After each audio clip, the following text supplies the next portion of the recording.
Hello, friends. This is Dave Hurwitz, Executive Editor at ClassicsToday.com, here with our preview of the Best Of video, which is running at Classics Today Insider. And if you're not an insider, you're going to want to be. I guarantee it. You can sign up in the description of this very video down below if you're interested, because today we're going to be doing the 10 best recordings of Herbert von Karajan. And for this preview, I thought we would give a sort of taste of what the 10 best recordings might be by talking about his 5 worst recordings. That should be interesting, shouldn't it? Now let's just do a brief summary of how we got to this position. Herbert von Karajan was, for a good 30 years, the great white denazified elephant in the classical music room. That is what he was. He had far too much power. He had the Berlin Philharmonic, he ran the Salzburg Festival, he had the Vienna State Opera, he drove speedboats, he was a celebrity, he was an egomaniac, he was a very gifted conductor. Let's not kid ourselves. You know, one of the things that characterizes a great conductor is a strong personality and a strong feeling for musical sonority, the kind of sound that they want to make. And Karajan had those things. There's no question about it. I mean, it's not just having a strong personality. You have to have a strong personality and, taste and talent and those things too. But he had those things too. He really, really did. And he made a bazillion recordings. I mean, you've seen the complete Deutsche Grammophon Karajan edition. He did a lot of the same stuff for EMI, now Warner, and for Deutsche Grammophon, and for Decca. And most importantly, I think, he spent his career at the helm of the same orchestra until the very end. So he was able to shape it to create a magnificent instrument, but one that was not suited to all repertoire. And there were some very, very interesting contradictions in Karajan's character, not the least of which is that as the great white denazified elephant in the room, a German elephant, he expected, or was expected, to be the Meister of the great 19th century German romantic orchestral repertoire. And he wasn't. That's what's so cool about the whole thing. He really, really was not. His affinity was for other repertoire entirely, but he couldn't say it. He almost said it. He said he didn't really like Schubert at one point, which I'm sure raised a few eyebrows. But the 19th century German repertoire is not based on the kind of things that Karajan did very well, because the symphonic tradition was a kind of, at least as 19th century nationalism went on, it defined itself negatively. In other words, what it wasn't. It was not orchestrally flashy. It was not sensual. It was not designed for immediate or surface effect. Well, Karajan was all those things. In fact, that's what he did best. He was not interested in counterpoint. He was not interested in textural clarity. He was not interested in abstemious motivic Durchführung. No, not a bit. He wanted sensual sound. He wanted gorgeous, gorgeous string textures. He wanted what Richard Strauss gave, a fabulous surface sheen to everything that he did. And the result of that was that for many, many years, he sort of was kidding everybody that he could play Beethoven and Brahms and all of those composers better than anybody. Some of them he did very well. He did some superb Brahms. He did some terrible Brahms. He did some great Beethoven. He did some terrible Beethoven. But he did it over and over and over and over. A classic case of protesting too much because there was always this sneaking suspicion that it never was really for him. He never liked Beethoven's Pastoral Symphony. He said that, and he didn't conduct it particularly well. He had issues with the Eroica. Sometimes he got it, sometimes he didn't. He didn't like, well, we're going to get to this. Why make the list? Let's talk about the recordings. It's just a fascinating career. And the discs are so revealing as to where his strengths really, really lay. And we're going to get to that in the ClassicsToday.com video if you're an insider subscriber. But let's talk about the bad stuff. First and foremost, there was this bow wow. Yes, Hindemith's Matis der Maler, coupled with a very mediocre Bartók music for strings, percussion, and celesta, which he later redid superbly for Deutsche Grammophon. But this was an earlier one. Now, at this period in his career, Karajan had just taken over the Berlin Philharmonic from the late lamented Wilhelm Furtwängler. Now, Furtwängler was not an orchestra trainer. And after the Second World War particularly, the German orchestras, for obvious reasons, such as a dearth of Jewish players and a dearth of other players who were killed or somehow disappeared or left in wartime, they weren't in the best shape. They really weren't. And the Berlin Philharmonic was no exception.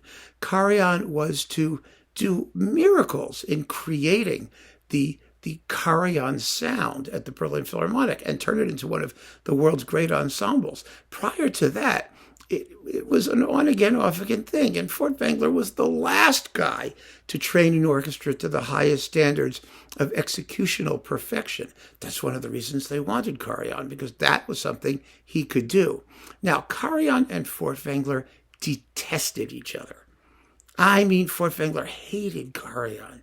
He thought he was a Nazi opportunist, which he was, and so was Furtwängler, although in a different way. And the fact of the matter is, they didn't get on. And Furtwängler was really very bitter about the fact that he sort of knew that Karajan was going to be taking over the Berlin Philharmonic when he was gone. And that's exactly what happened. And Karajan, I think, personally, in an act of artistic one-upsmanship, said, aha, I'm going to do Hindemith's Matis der Maler Symphony because that is a piece that Furtwängler championed. There was a huge brouhaha in the Nazi period about which I wrote a master's thesis called Der Fall Hindemith, the Hindemith case, in which Hindemith got into a big snafu with the Nazi government, which banned all of his music, or was going to ban all his music. They hadn't quite then. But it was over the performance of his opera, Matis der Maler, which was transparently based on current events and was a plea for artistic freedom. And Furtwängler, realizing this, performed the Matis der Maler Symphony to huge acclaim, which was considered to be a threat by the Nazi government. This caused Furtwängler to resign all of his posts temporarily. He came back, and Hindemith to have his music banned and to have to leave Germany permanently, as it turned out. He never lived there again. He settled after the war over the border in Switzerland so he could wave at them all and say, ha, here I am, and I ain't coming back. Even though he went there and made recordings, and okay. But it was all very symbolic. In any case, Furtwängler went to the mat for Hindemith and performed this piece, and quite a bit of other Hindemith, which he never particularly cared for either, by the way. Hindemith's music is about as unsuited to Karajan as any music can be. Hindemith was not into anything like sensuality of tone. Remember, Hindemith wrote a string quartet where one of the movements is as fast as possible. It's marked, beauty of tone is irrelevant. That was never Karajan's way of doing it. But I think he did this performance and made this recording to prove that he could do Hindemith better than Furtwängler could do Hindemith. And so he did Hindemith. God, it's awful. Oh, the orchestra sounds terrible. The performance is just dead. It's dead in the water. It's poorly recorded.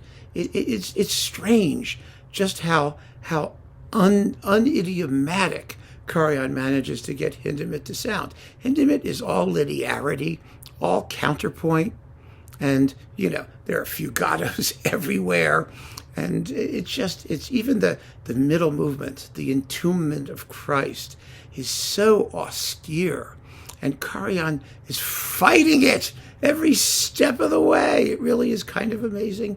And the recording has no bass, and they just sound scruffy, and it's terrible. So there you go. That's one of Karajan's lapses.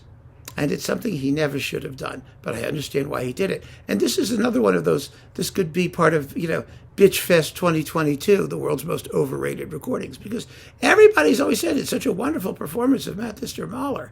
I mean, haven't they heard other performances of Magister Mahler? Ooh, it's terrible. Okay, so there's that. Now, let us turn to Karajan and the alleged German repertoire of which he was supposed to be such a master. I have two particular duds, one of which is this one, the complete Schumann symphonies. Oh, this is terrible. Now, Schumann was a lousy orchestrator. We all know that. That doesn't mean his music cannot be made to sound well. It can be, and it can be made to sound well in the original orchestrations without resorting to the kind of wholesale rescoring that Mahler did, or George Sell, for example, who was as bad as Mahler was when he did Schumann. A lot of other conductors aren't that extreme, but most nip and tuck and clean up, because you'll never hear the woodwind section. At least after the Second Symphony. Things only get bad when you deal with the Rhenish and the revised version of the Fourth Symphony. Those are a bit of a mess. And the Fourth Symphony was sort of a Karajan specialty, because it was a Furtwängler specialty. But the problem with this Schumann is that it's all strings. I mean, Karajan would let woodwinds occasionally peep out of the texture when they had solos. But the issue is not solo winds. I mean, the Berlin Philharmonic had magnificent wind soloists. The problem was that when the whole orchestra is playing together, ensemble, you need to have an aerated texture. You want to hear the inner lines. With Karajan, it was just glue. And since Schumann's orchestration is glue anyway, and you have to substantially rebalance everything to allow those inner textures and colors to shine forth in all of their lustrous beauty, and they are beautiful when you do it correctly.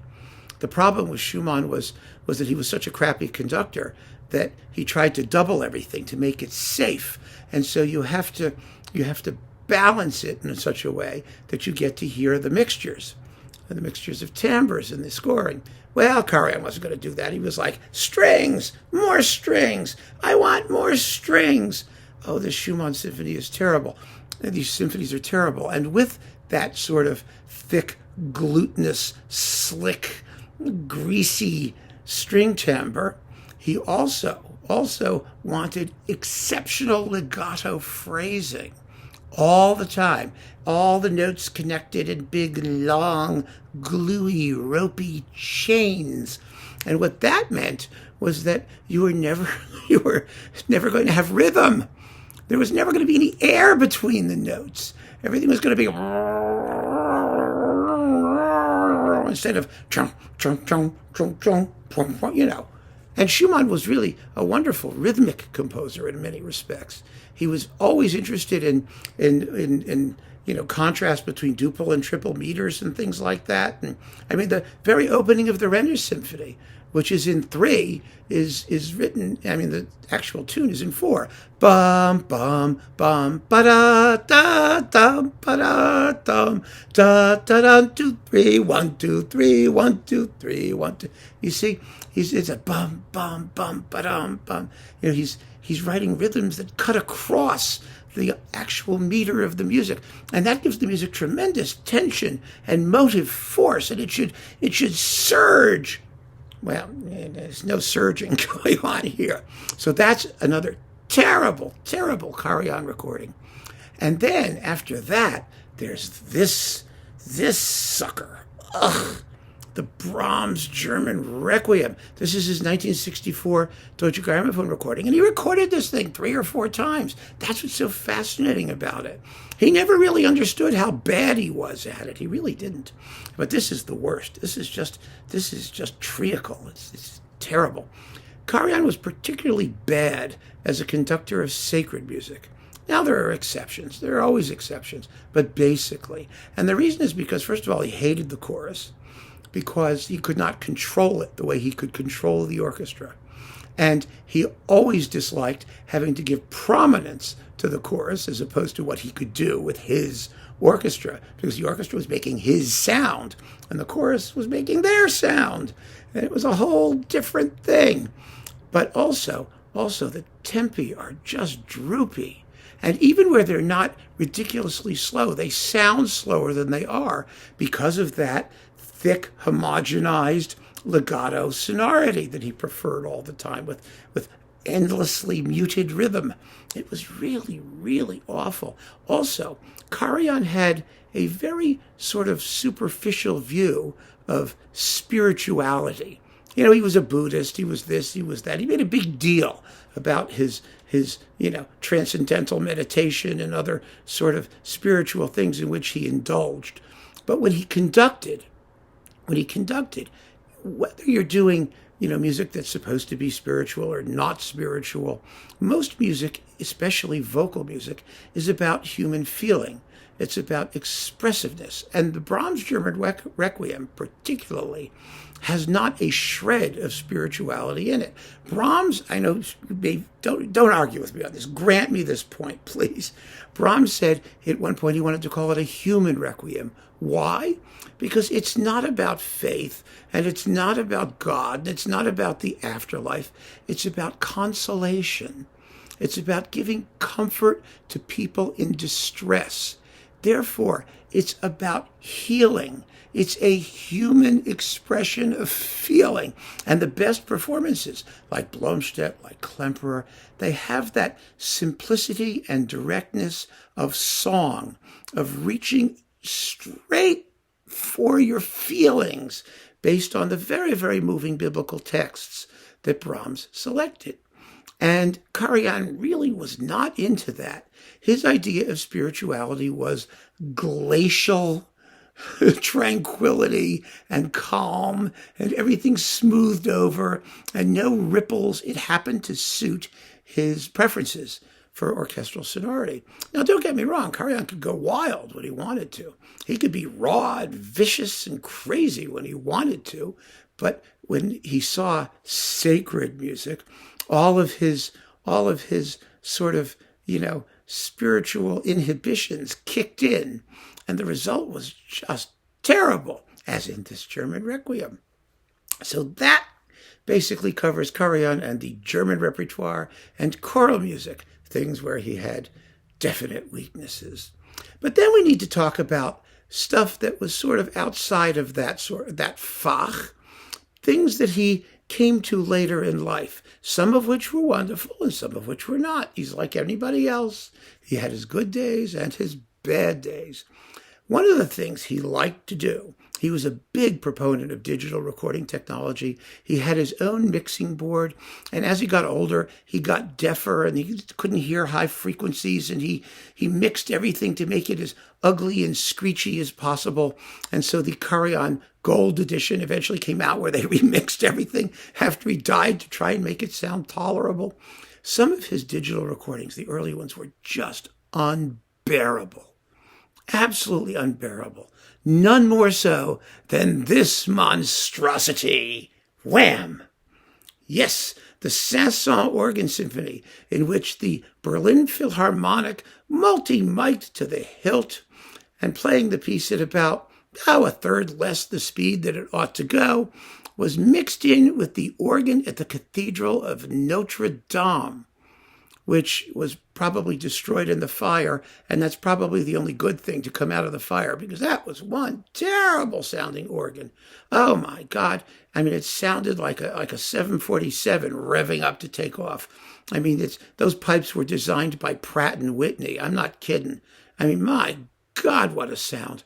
And when that disc came out, I'll never forget when it came out on LP, and we put it on, and that organ came cranking in after the really snoozy slow movement and the sort of underpowered scherzo and first movement. And then the organ comes in. It was like a white noise generator. You didn't even hear notes. You just heard bum, bum, bum, bum, bum, bum, bum. I mean, it was like static. It was horrible. Now, remastering has somewhat damped down the appalling distortion and overmodulation of that atrocious and artificially inserted organ part, but not much. Not much. It's just a bad performance from every perspective. It's everything that French music is not. It is heavy. It is just sludgy and droopy and dreary. I mean, French music, especially Saint-Saëns, is neat and crisp and lively and transparent and shapely and beautifully proportioned. And this is just adipose is the word. It's fat and flabby and miserable. So that was number 4 from his horrible recordings, or orchestral recordings, because opera is a whole nother matter, of course, with Karajan. And last, but certainly not least, there was this baby, the Nielsen Inextinguishable Symphony, which he really managed to extinguish permanently. Boy, is this a dog, too. First of all, it's just too slow. It's simply too slow. Second of all, Karajan could not abide things like crazy bashing timpani solos, which is what the entire finale is about, where 2 sets of timpani slug it out to see who's going to emerge victorious. That was not his thing. Second of all, Nielsen is only on the surface a sort of Germanic style composer. He was, but he was that on steroids. His music is all about tonal direction and linearity and drive and energy. It is not ever about sensuality of tone. The string writing in his symphonies, and it's fascinating because Nielsen was a violinist. He made his career as his living as a violinist, which is probably why he hated violins so much. He wrote fabulously for woodwinds. He understood that great orchestration is, of course, based on the characterful treatment of the wind section, not on string tone. I mean, string tone is essential, of course, it's there, but his string writing is so ungrateful, especially in that finale. It's a chugga chugga chugga chugga chugga chugga chugga chugga chugga chugga chugga chugga. It's fast and it's awkward, and it's supposed to be just the engine that drives the rest of the orchestra, the winds and the brass forward, and the timpani, on to the triumphant conclusion. And Karajan, this was another early digital, sounded like hell. And the balances between the orchestra and the solo timpani are just awful. And it's such a heavy, thick, terrible, it got the treatment. And some music responded to the treatment, and some music didn't. One of the reasons that Karajan was successful in Russian music, for example, is that it responded well to the treatment. It was all, beautiful strings and a certain rhythmic heaviness that was not damaged by receiving the treatment. But French music, or Nielsen, or some of these other people who were in a completely different sphere in terms of the way they handled the orchestra, you had to go do it their way. Karajan's way was never going to work with that kind of music. So here were 5 complete, dismal failures.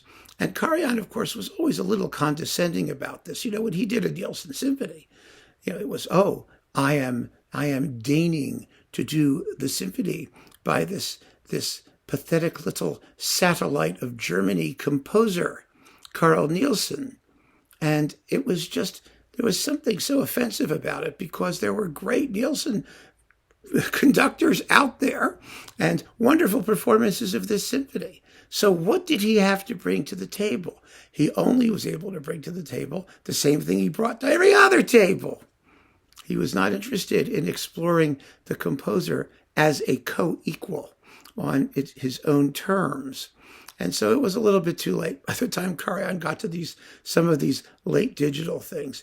Admirable though it was that he was still looking at new repertoire, at least in bits, as he got older and older, and as his relationship to the Berlin Philharmonic began to break down, which is a whole other story, isn't it?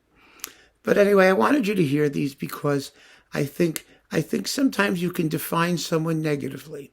We know what Karajan was not from these recordings.